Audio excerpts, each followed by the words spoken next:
Hello mọi người nha. Giờ hôm nay lần đầu tiên mình review cho mọi người quán cơm lam gà nướng của Jarai mình nha. Đây, bây giờ mình sẽ vô trong rồi review cho mọi người xem bên trong có những gì nha mọi người. Mọi người cùng theo dõi mình nha.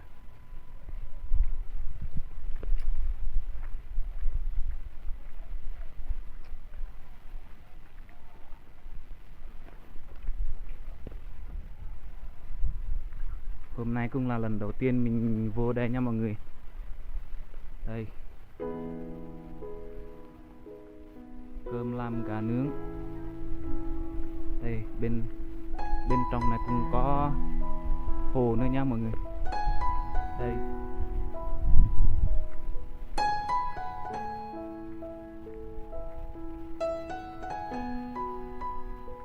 có nhà sàn luôn. Đây có gái nữa nhỉ, gái xinh nữa.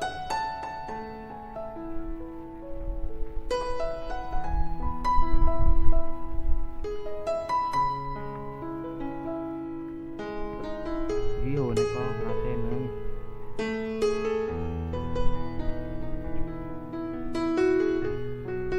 Có rất nhiều loại co nha mọi người. Đây, mình sẽ thưởng thức các món ăn cơm lam gà nướng nha mọi người. Đây,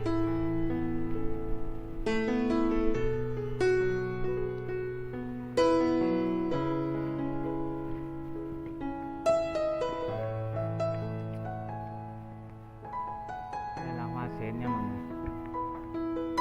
Hoa sen chưa mới ra hoa nha mọi người, chưa nở.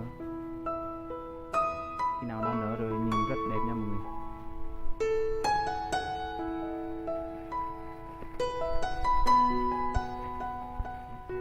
Con gà nha.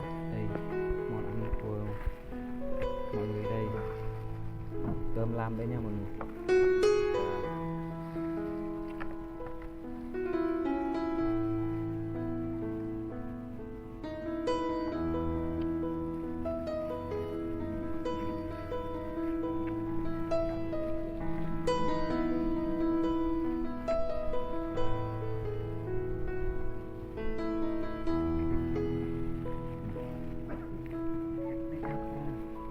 Cả ếch nữa. Đây là chua kênh nha mọi người. Mọi người thấy hay thì nhớ ủng hộ và đăng ký kênh mình nha.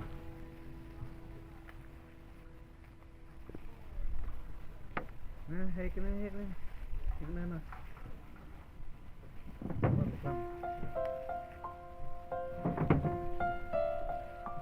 Hết cái của bạn này.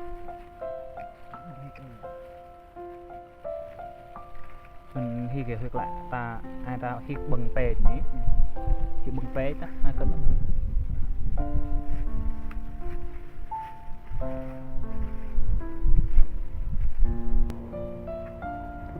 nhà bác Mời các bạn ăn gà nướng nha.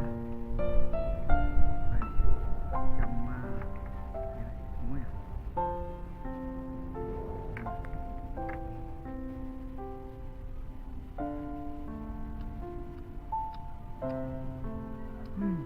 Ngon. Ngon lắm. quá ngon nhỉ. Đây đang cái à? Đây đang đợi. Đây, thưởng thức cơm lam nha mọi người. Mời em. Bưng đấy này nhìn thấy này.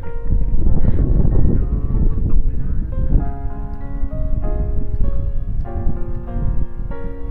Mời em mời dùng đấy.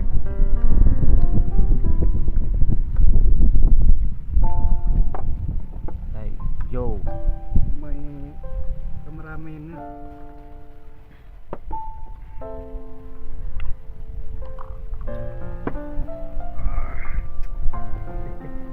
Đằng đói ăn cái gì cũng ngon.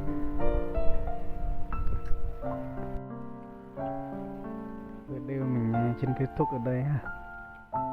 Các bạn thấy hay cho một like ủng hộ để ký kênh. Đây, đây hết sạch rồi.